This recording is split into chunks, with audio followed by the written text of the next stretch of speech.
This man said he was worth $300 million. He had a private jet, a team of lawyers.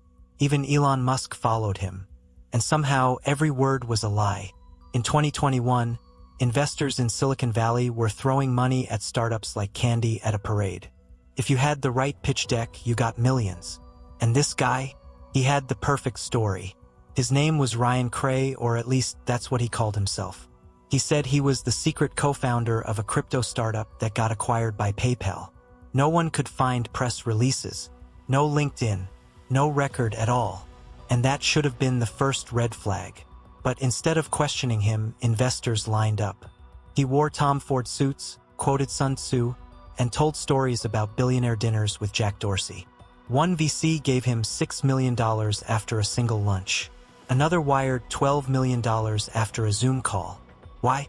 Because Ryan had something no one could resist. He said he was launching a stealth AI fund. And the kicker? He promised a 300% return in 90 days. It sounded insane. It was insane. But the first few people actually got paid out. Exactly on time. Exactly as promised. Word spread fast. Tech bros, angel investors, even influencers started posting about the mystery billionaire.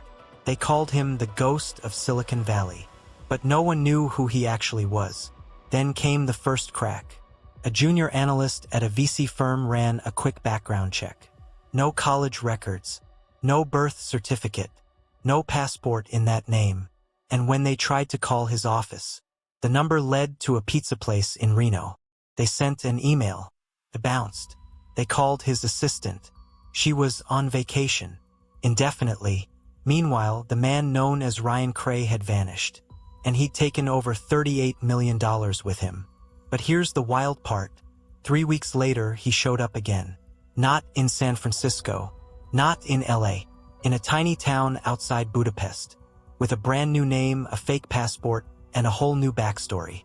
This time, he claimed to be a European venture capitalist launching a clean energy fund. How did he get caught? One photo. A tourist snapped a pic in the background of a hotel bar, posted it to Instagram with the caption, "Spotted a tech guy I swear I've seen on Twitter LOL." A few hours later, the FBI had their location. He was arrested the next day. But that's not where the story ends. Because when they brought him in, they got the shock of their lives. His real name wasn't Ryan Cray.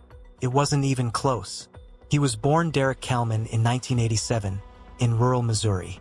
He never graduated high school, never worked in tech, never stepped foot in Silicon Valley.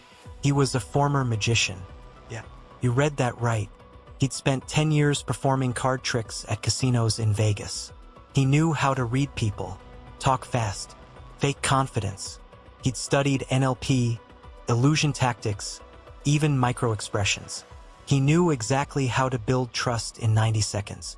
And he weaponized that skill to build a fake billionaire identity.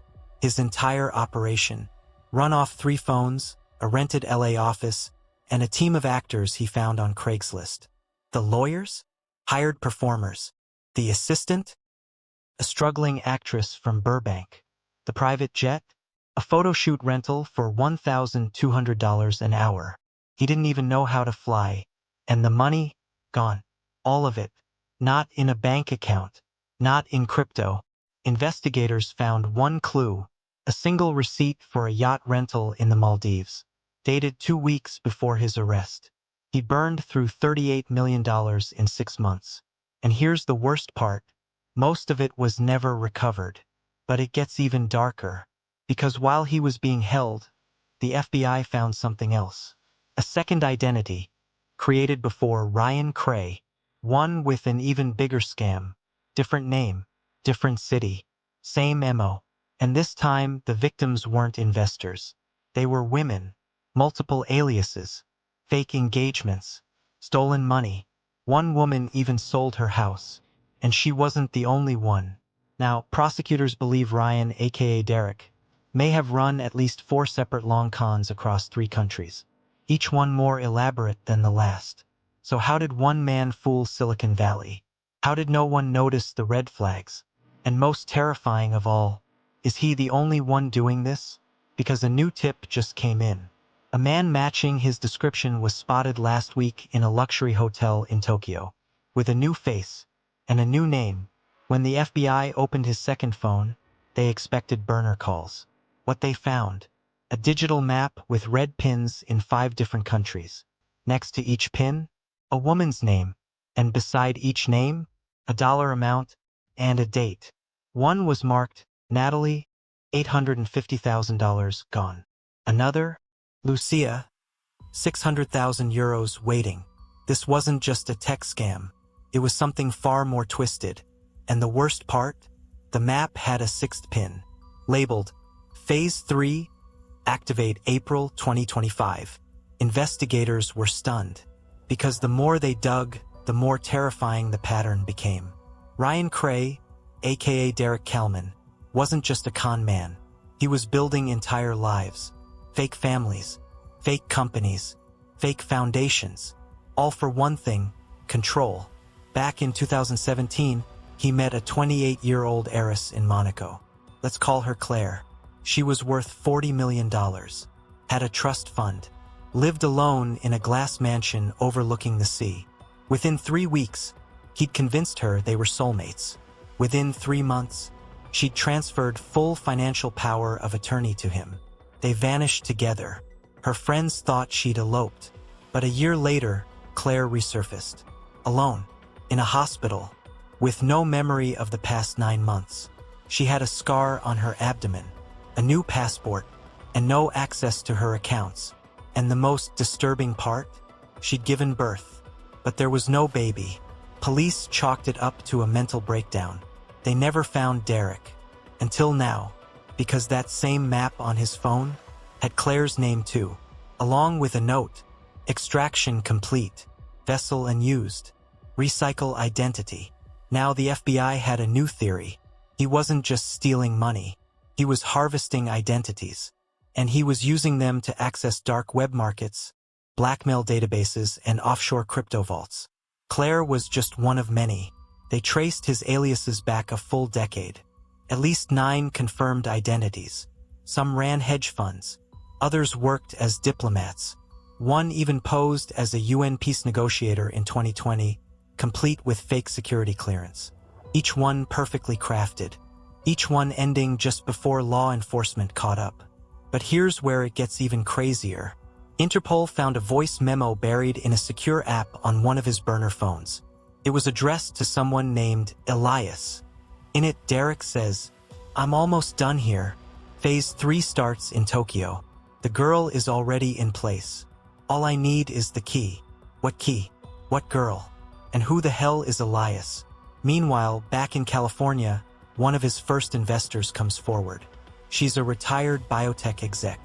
And she reveals something no one else had mentioned. Ryan once brought her a baby, a little girl, said she was his, told her he needed to secure her future, and begged for help setting up a trust. The exec agreed.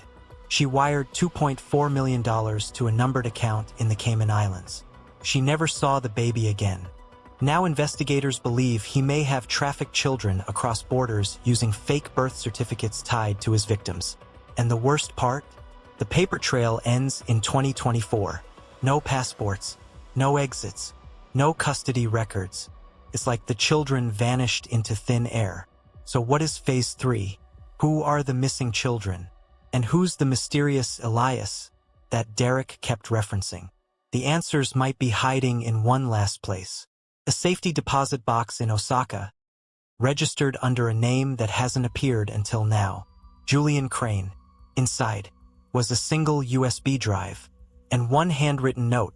"If you're reading this, I'm already dead. Belle, if your skin is crawling right now, imagine what Part 4 will uncover." Backhand index pointing right. Don't forget to like, comment your theories, and subscribe if you want to know the truth about the man behind the mask. Because this isn't just a scam. It's a system, and it's not over. It's only just beginning. Belle, if that shook you, subscribe right now. Because in Part 2, we go into the real plan behind Derek's scam, and what this actually means. Backhand index pointing down, like this video if you're still processing what just happened. Brain, comment below what you think recycle really means. And if you haven't already, subscribe. before it's too late, because in the next episode, we ask the question no one's prepared to answer.